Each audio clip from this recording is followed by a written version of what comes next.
Hello, everyone. Welcome back to Coaching the Bible. This is episode 202, season 4, episode 42. The portion of the week, the last two portions of the book of Numbers, 𝗤𝗏 and 𝗎𝑠eh. It's quite a time. This week's topic, revenge. It's an important topic. It's a timely topic, a really important topic to think about and discuss. We'll get into it in just a couple of moments. Our word of the week, for me, is simply just having gotten back out to running. As you know, over the last number of months, I've been sharing a lot of wins that related to running. And having reached sort of a 10K and beyond a little bit, I really felt like I was in a great mode and a great path. And then I sort of fell under the weather for a little bit, and then it sort of snowballed from there, and hadn't been out to run in a while. And so finally getting out this week, a few times this week, even short runs. They were all short runs. But just to get out there, get back on the track, quote unquote, and even in the heat, and just get started again felt good. So that's a good win, because sometimes I worry that if I fall off, that I'm not getting back on. And so here, getting back on in the heat of the summer, really important. And I'm good about it, feeling good about that. Learning of the week this week is this week I celebrated 1 year on my own in the coaching and consulting business. 1 year ago, I left the company Cosmatch that I had been at for 4.5 years in a pretty good position, leadership position, running a small team of coaches, and decided it was time to go on my own. And there's a lot, I think, in my mind that I've been thinking about related to that, but I won't share all of it here. But as a learning of the week, to me, it feels like the key learning there was to seize that opportunity when it was there then. And the sense that probably was right, that I felt, that my wife felt, that I think a couple of people that I turned to in these kinds of situations and moments felt that, I wouldn't say it was my last opportunity, but we're getting late in the game to make that kind of a move and to make that kind of a decision. And I think for all standpoints, it was a good decision to have been made. Maybe at some point I'll write it all up and talk about all the learnings and all the lessons, but I thought that was a real value. That's my learning of the week. Our topic of the week is revenge. And the reason why I chose to talk about revenge, one, it does feature in the portion of the week in the story of the war with the Midianites, but also it's obviously a real topic that's out there right now here in the Middle East in terms of what a week it was, in terms of assassinations and killings and rocket attacks, and just the escalation of what I think is a scary, somewhat terrifying situation here. And the way and the rhetoric around some of the actions that Israel has taken around the space that, it's just revenge, it's a vengeful killing, this is Israel taking vengeance, the rhetoric and the reverse coming towards Israel now about the revenge that's going to be taken out on Israel over the next coming days. That word just gets floated around. It gets floated around by a lot of people who don't know what they're talking about, but this is not a political podcast. Though sometimes I wish it was, but it's not.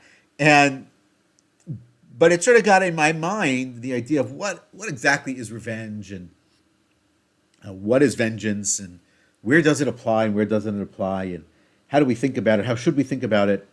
And as leaders, is there a way for that to play a role? So one of the things that we've done a couple of times here is channeling the negative emotion or the negative action into the positive. So when we're sort of dealing with something in a certain way, if we can reframe it in a more positive light, or use it in a more positive way, then there's something to that. There's an idea in the Bible and rabbinic literature about taking all of our inclinations, both our good inclination and our bad inclination, and using them for good. If we're able to channel those things in a certain direction, so how would one go about channeling their revenge, quote unquote, or their vengeance factor for good? It's a good question. It's an important question. So that's what I want to focus on today. And when we're leaders, we face a lot of situations that provoke a lot of emotions, a lot of responses, and understanding and managing those emotions in those moments is really crucial to be an even better leader. And in the sense that I mentioned this before as well, the Marshall Goldsmith book, What Got You Here Won't Get You There, in terms of how you might have gotten to a certain level, how you might grow to that next level of leadership and success, you might have used some sort of like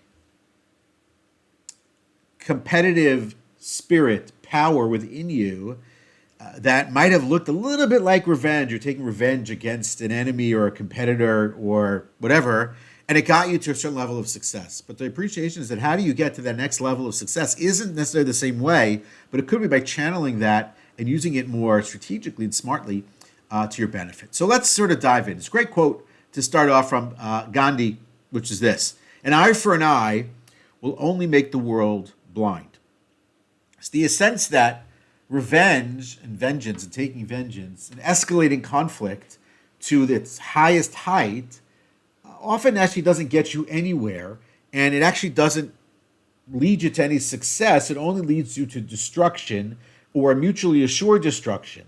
And so it becomes a question of, again, how do we, in those moments when revenge is something we might feel or desire to take out on someone, how do we channel and move into a different direction? So in the Bible itself this week, it's in chapter 31 of Numbers, there is a command to the people to take vengeance or revenge against the Midianites.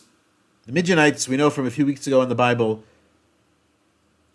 helped to lead the people of Israel into sin, which led to a plague, which led to the death of a lot of people, which certainly led to harming the relationship between God and the people of Israel. And at the beginning of that section, God says to Moses, "Take vengeance on the Midianites." Right before Moses is to die, or it's sort of the book of Deuteronomy is his last great speech, before Moses is to take his last journey at the age of 120, this is one of the last things he does, which is to take vengeance against the Midianites. Now, the history of the people with the Midianites is long. Very famously, Jethro is of the Midianites. Moses, his wife, is of the Midianites. And there really is nothing to do one with the other in terms of the Midianites and the people of Israel. I mean, like, there was no interest in taking their land or stepping through their land or fighting them, but they did cause this tragedy in the people of Israel and this massive sin. And so now God commands them to take vengeance, to avenge what they did, right? We have the avengers. So here the Jewish people, the people of Israel, are the avengers in the Bible. And now we have this issue because earlier on in the Bible, in Leviticus 19, we have a commandment, a prohibition of taking revenge or seeking vengeance against others. And so how do we deal with that? Those things are clearly contradictory on some level. When is it okay to apply some force of revenge and avenging some sort of enemy? And when is it not okay? And so some things seem obvious if it's sort of in a military moment or in a war setting, or someone has done something horrifyingly bad and horrible to you, that certainly the emotions go up, the rhetoric goes up, and the desire to take your pound of flesh from this enemy certainly goes up as well. At the same time, we have this sort of prohibition in place. How do you do that? What is that? And so the sense is, from a lot of the commentaries, is that there is no value, per se, in bearing a grudge. There's no benefit in taking vengeance for the person. You might get a moment of relief or an instant of joy, maybe, in having done that, but in the long term, it's not good for you. It's really not in your best interest to behave in that manner. And so when that comes up in the Bible, we are prohibited from acting in that way. We are prioritizing positivity, we're prioritizing compassion and empathy, we're prioritizing love and trust, and we're deprioritizing and trying to remove the negative. But how do you do both? So what's important to appreciate is, at least in the biblical sense here, let's teach for just a moment, the difference between the individual situation and the communal, and the situation when it's someone who just simply wronged you because they looked at you funny or said something mean to you or didn't lend you, money or whatever it is as an item, or didn't invite you to a party, let's say. And that's hurtful and it's embarrassing perhaps, and maybe even humiliating to some degree, demeaning. Versus something sort of national calamity, national tragedy, an attack on the people, that's not the same. The second thing is appreciating who the moral authority is in all these situations. When you're coming into it from a situation of faith and belief, so in one situation where God says, no way, prohibited, another situation where God says, okay, in this situation, uniquely permissible, right? So then you have a reliance on the higher authority and you have a trust in that structure that God is providing, which you have to abide by and live by. So it's effectively a divine mandate. And the goal there is either sort of restorative justice or setting some sort of moral order in place for the moment and for the future. And that's different than it is for the individual than it is for the collective. And so it's an important appreciation of how that works. In that situation, whereas in the case where it's an individual, compassion and empathy wins out. In the case where it's set to prioritizing justice over the personal, so then that's where compassion has to sort of be thrown out the window to some degree, and seeking the vengeance and avenging what it is that God desires is paramount and priority, and nothing short of that is sufficient. And so it's an important appreciation of distinguishing between the individual and the collective, appreciating that power is not, the power between the different individuals is not a factor here. The sense that one might be oppressed versus being the oppressor, not necessarily a factor here. But with respect to sort of the longer term picture, structure, goals, whatever, the moral order, so then something has to happen. And so it's an important differentiation and distinction. And so in this situation, it's permissible. But also appreciate that it's precarious and dangerous. When the Bible talks about the idea that the people have to go to war, so we talked about who can go to war, who can't go to war, in situations where somebody should stay home and not go to war.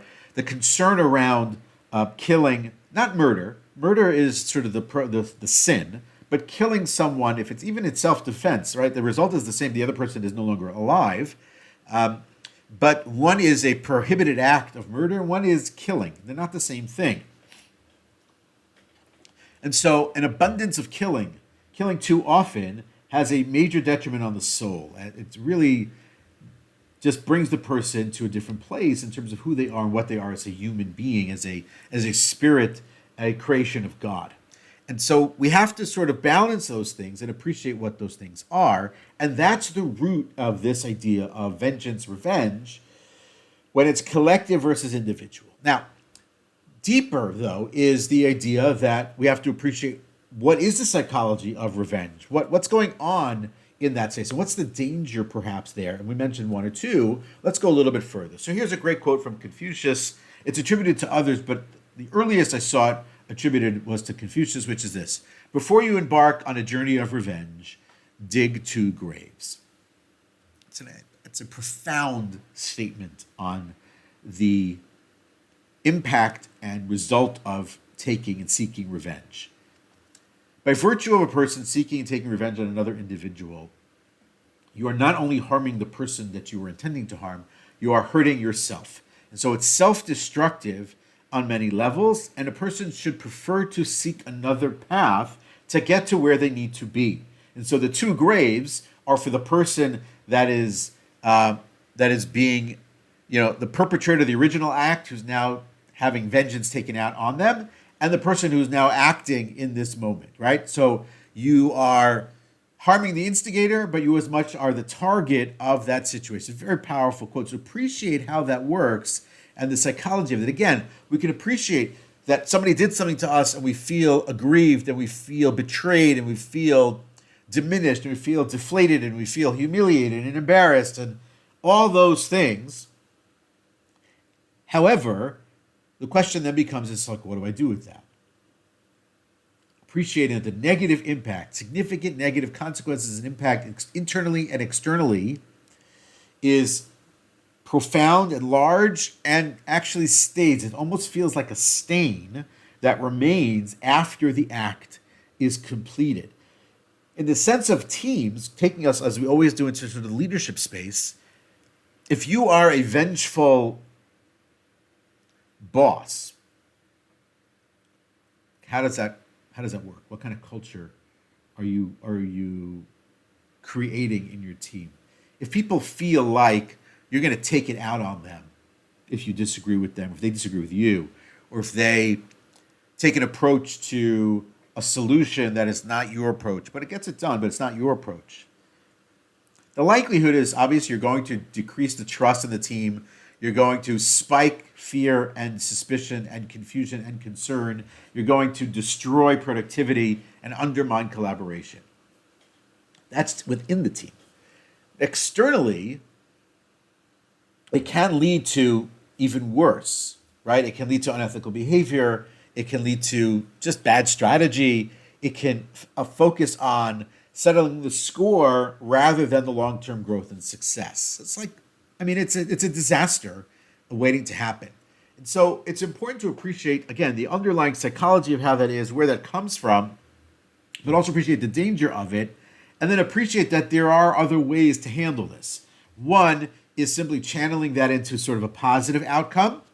That's one. And two is developing a process for the team, or for yourself, or for your family, and for your home, that promotes a culture of not revenge and not seeking vengeance and not avenging or going back on everything that's wrong, but rather channeling these things, these negatives, into positives. I was talking with a client recently, coaching client recently, who felt that they should be further along in their career than they are at the moment. It was a very meaningful, self-reflective moment. And when we discussed sort of how it was manifest, it's manifest in the sense that they had this sense of a little bit jealousy of people who are the same age, people who are in similar fields, who are, X times more successful than they are. The definition of success is their own.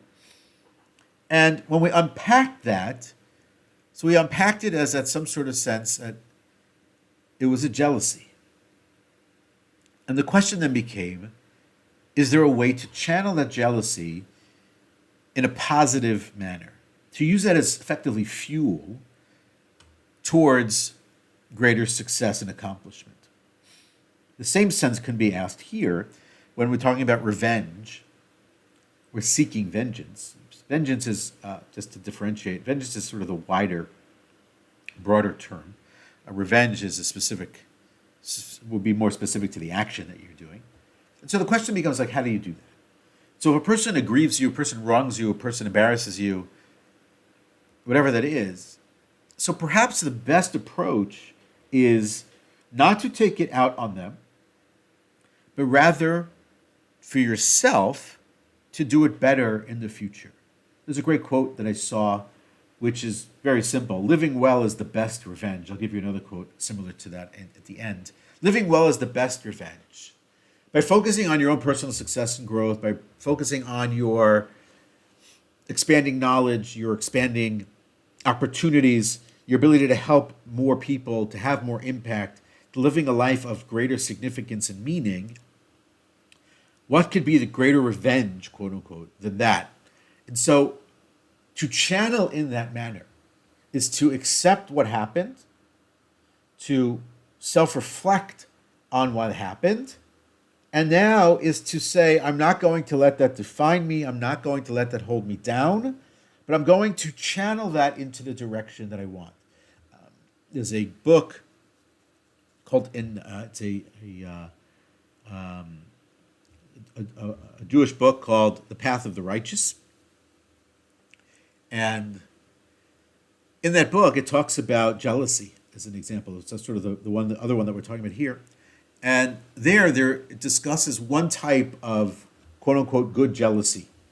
And jealousy there, it revolves around the jealousy around someone who is better than you, someone who is more accomplished than you, not for wanting or taking theirs, but also having it and using it as a directive, as a fuel for success. So here's our memorable framework that we're going to use today. It's called the revenge framework. I love this framework.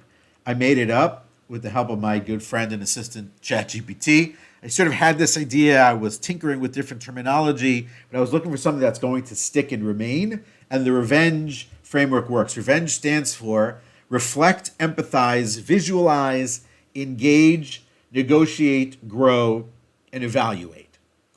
It's a lot of the terms and ideas that we've talked about in other spaces around coaching the Bible, but setting it up this way that you're going to seek revenge against the revenge factor that you feel, very powerful. So reflect, right? Number one that we just talked about is really getting the leader, getting yourself to reflect on the emotions, appreciating the things that trigger that feeling of revenge. We can't get into all the details of how this could work. Check in with me on the side and I'll give you the entire framework. Number two is empathize. If it's for somebody else or for yourself, have self-empathy. Develop that empathy by understanding the other's perspective. Really engage in active listening so that you can be helpful to them, to others, and helpful to yourself. Number three is visualize. Use a really power visualization technique, or something we talked about way early on in Coaching the Bible, visualization. Really feel the visualization, almost putting yourself into that space. That's what might be considered sort of like a CBT kind of an approach, cognitive behavioral, right? And that's number three is visualize. Number four is then engage. Engage in open communication. Again, use others to help you get there. If it's helping other people get there on your team, to address the different grievances constructively. Let them feel and let them speak from their place, from their truth about how they experienced this feeling of betrayal